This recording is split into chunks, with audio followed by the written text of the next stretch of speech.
আজি আপোনালোকলৈ মই লৈ আহিছোঁ কেৰেলা ষ্টাইল চিকেন ৰোষ্টৰ এটা ৰেচিপি।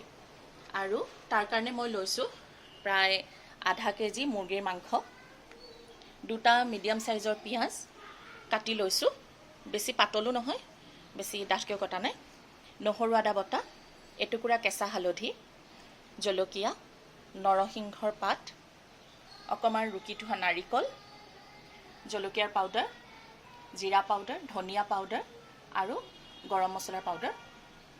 ইয়াত মই আলু লৈছোঁ, দুটা মিডিয়াম সাইজৰ আলু। আলুটো অপশ্যনেল, আপোনালোকে ইচ্ছা কৰিলে দিবও পাৰে নিদিবও পাৰে। আৰু ইয়াত আছে ইলাচি, লং, ডালচেনি, জিৰা আৰু কেইটামান জালুক। কেৰেলাৰ মানুহবিলাকে সাধাৰণতে আমাৰ নিচিনাকৈ হালধিৰ পাউডাৰ ইউজ নকৰে, তেওঁলোকে কেঁচা হালধি ইউজ কৰে, সেইকাৰণে ময়ো কেঁচা হালধিয়ে ব্যৱহাৰ কৰিছোঁ। এতিয়া চাই থাকক মই কেনেকৈ বনাওঁ, খাবলৈ খুব সোৱাদ হয়। এতিয়া আপোনালোকক মই দেখাই থাকিম প্ৰথমৰ পৰা। লৈছোঁ, ইয়াত এটা মই মিডিয়াম সাইজৰ কেৰাহী বহাই দিছোঁ। কেৰাহীটো সামান্য গৰম হওঁতে মই ইয়াত বাদাম তেল ব্যৱহাৰ কৰিম। আপোনালোকে ইচ্ছা কৰিলে ৰিফাইন ব্যৱহাৰ কৰিব পাৰে, বাদাম তেল বা নাৰিকল তেল। আমাৰ মানুহবিলাকে যিহেতু নাৰিকল তেলত বনোৱা বস্তু খাই ইমান ভাল নাপাওঁ বা ভাল নালাগে, সেইকাৰণে মই বাদাম তেলতে বনাইছোঁ। মিঠাতেলত কিন্তু নবনাব, বনালে আপোনালোকে সেই সোৱাদটো নাপাব।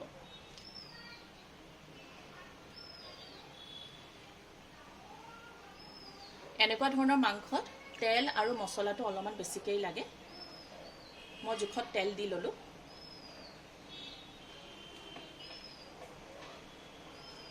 ইয়াতে প্ৰায় আধা কাপমান বাদাম তেল আছে। তেল গৰম হৈছে, ইয়াতে মই প্ৰথমে গোটা মছলাখিনি দি লওঁ।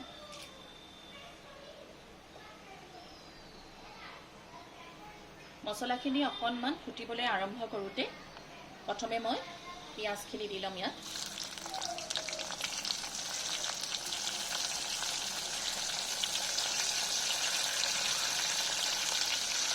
লগতে মই কাটি থোৱা জলকীয়াও দি দিম।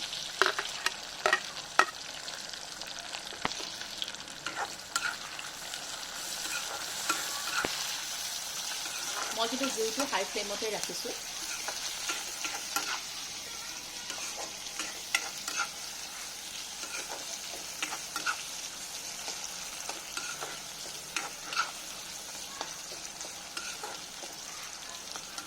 পিঁয়াজখিনি অকণমান কোমল হওঁতেই মই ইয়াত নৰসিংহ পাত দি দিম।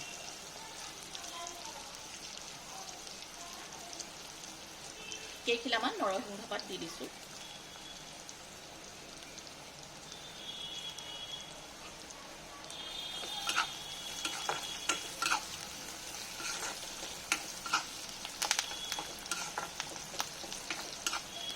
এতিয়া জুইটো কমাই মই পিঁয়াজখিনি প্ৰায় 5 মিনিটমানৰ কাৰণে গোল্ডেন ব্ৰাউন হোৱালৈকে ভাজি ল'ম।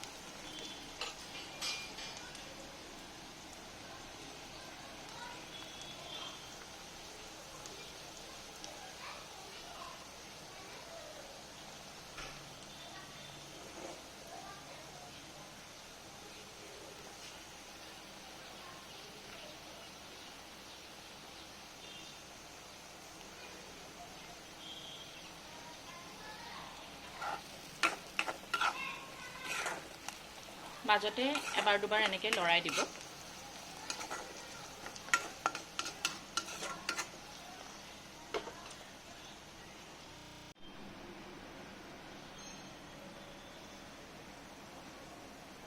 পিঁয়াজখিনি প্ৰায় কোমল হৈ গৈছে আৰু অলপ ভাজিব লাগিব।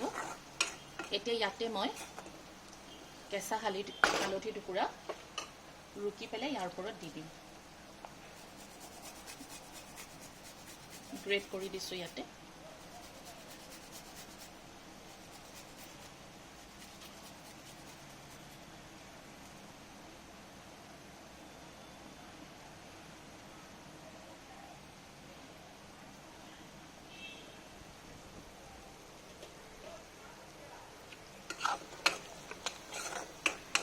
এইকণো মই তেলত ভালকৈ ভাজি ল'ম।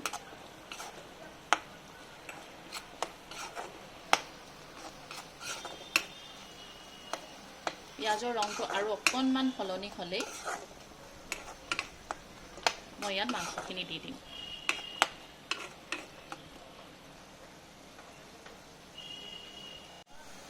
এতিয়া চাওক পিঁয়াজখিনি অলপমান গোল্ডেন ব্ৰাউন হৈ গৈছে। পিঁয়াজৰ পানীটো ওলাই গ'ল, ভাজা হৈ গ'ল পিঁয়াজখিনি। এতিয়া ইয়াতে মই মাংসখিনি দি লওঁ। মিডিয়াম সাইজৰ মাংস আছে।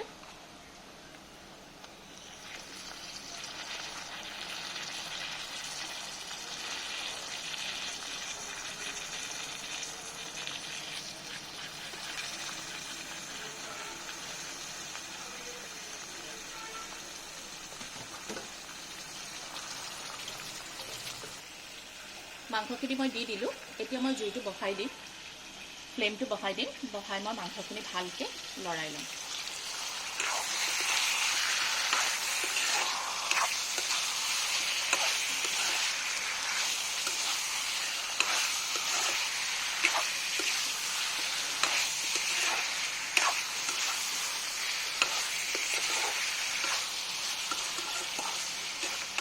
এতিয়া ইয়াৰ ওপৰত মই জোখৰ নিমখ দি লওঁ।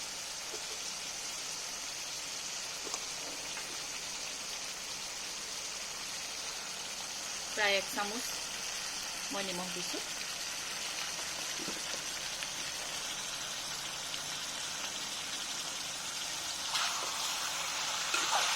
যিহেতু মই ৰোষ্ট টাইপৰ বনাম, সেইকাৰণে মই ইয়াত ঢাকন নামাৰোঁ। জুইটো মিডিয়াম ল'তে ৰাখি মই ভাজি থাকিম। ইয়াত মই কোনো ধৰণৰ পানী ব্যৱহাৰ নকৰোঁ। কেৰাহীতে ভাজি থাকিম যেতিয়া, এইটো এক প্ৰকাৰৰ ৰোষ্টেই হয়।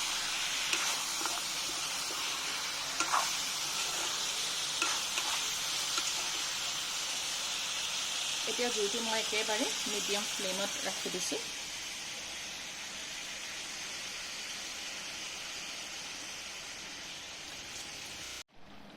এতিয়া মই মাংসখিনিৰ ওপৰতে কাটি থোৱা আলুখিনিও দি দিম। আলু মই অলপ ডাঙৰকৈ দিছোঁ, মাংসৰ সমান সাইজৰ। আলুটো অপশ্যনেল, আপোনালোকে নিদিবও পাৰে, তেওঁলোকে আলু ব্যৱহাৰ নকৰে। কিন্তু আমি যিহেতু আলু খাই ভাল পাওঁ মাংসত, সেইকাৰণে মই আলু দিছোঁ। আৰু এটা কথা, যদি আপোনালোকে অথেণ্টিক কেৰেলাৰ মাংসৰ ৰেচিপি চাই, তেতিয়াহ'লে দেখিব তেওঁলোকৰ মছলাৰ পৰিমাণটো বহুত বেছি। বিশেষকৈ জলকীয়া পাউডাৰটো বহুত বেছি দিয়ে, দেগী মিৰ্চটো। কিন্তু আমি অসমীয়া মানুহবোৰে ইমান বেছি জলকীয়া খাব নোৱাৰোঁ, শুকান জলকীয়াটো বিশেষকৈ। সেইকাৰণে মই মছলাৰ পৰিমাণটো অলপ কমায়ে বনাইছোঁ। এতিয়া চাই থাকক মই কি কৰোঁ।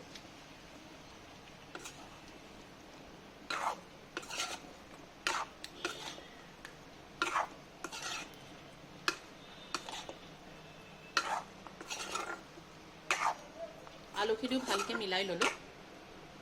এতিয়া মই এনেকৈ ইয়াক 2-3 মিনিটৰ কাৰণে এনেকৈ ৰাখি থ'ম, ঢাকন নামাৰোঁ। আৰু তাৰপিছত দেখুৱাম মই কি কৰি আছোঁ। এতিয়া প্ৰায় 5 মিনিটমান সময় হৈ গ'ল। এয়া চাওক, মাংস ভজা হৈ গৈছে।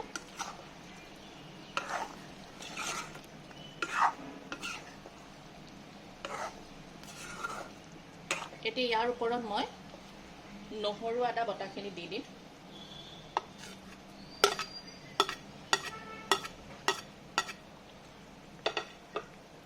পুনৰ মিলাই ল'ম।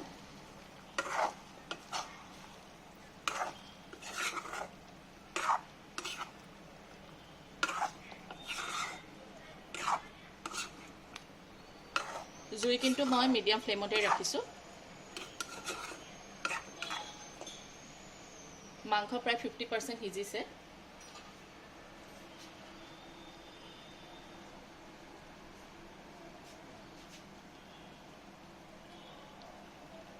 এতিয়া মই জিৰা, ধনিয়া, জলকীয়াৰ গুড়ি আৰু গৰম মছলা, মই মিট মছলা ব্যৱহাৰ কৰা নাই, গৰম মছলা দিছোঁ। আৰু বহুত বেছি নহয়, এইখিনি মই একেলগে মাংসৰ ওপৰত দি দিম।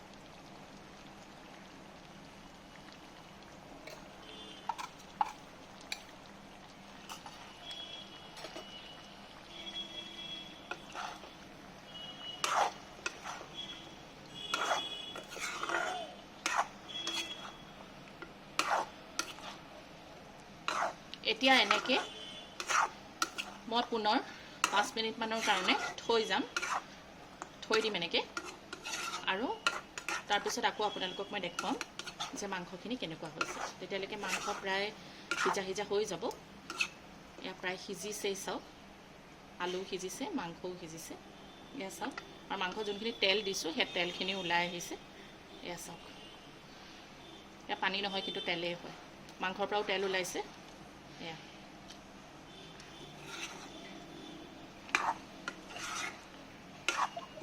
এনেকৈ পূৰা 5 মিনিটৰ কাৰণে মই পুনৰ থৈ দিম।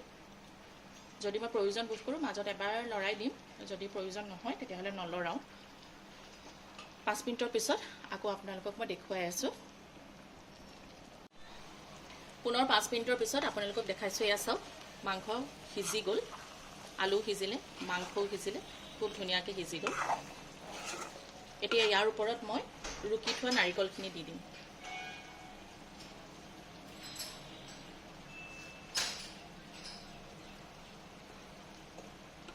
মিক্স কৰি ল'ম।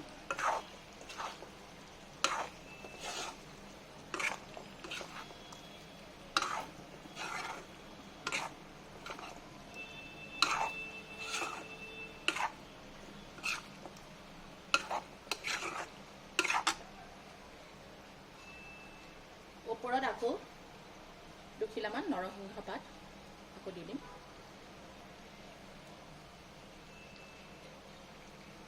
আপোনালোকে চেষ্টা কৰিব যাতে কোমলীয়া নৰসিংহ পাত দিয়ে, বেছি বুঢ়াখন নিদিব। কোমলীয়াটো দিলে পটককৈ সিজিও যায়, টান হৈ নাথাকে, আৰু গোন্ধটোও ভাল আহে। এতিয়া এনেকৈ মই পুনৰ 3-4 মিনিটৰ কাৰণে থৈ দিম।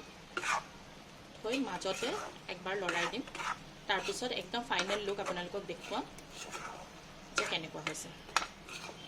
মাংস সিজিলে নাৰিকলখিনি অকণমান ভাজ খাব লাগিব, তেতিয়া সোৱাদটো আৰু ভাল হ'ব।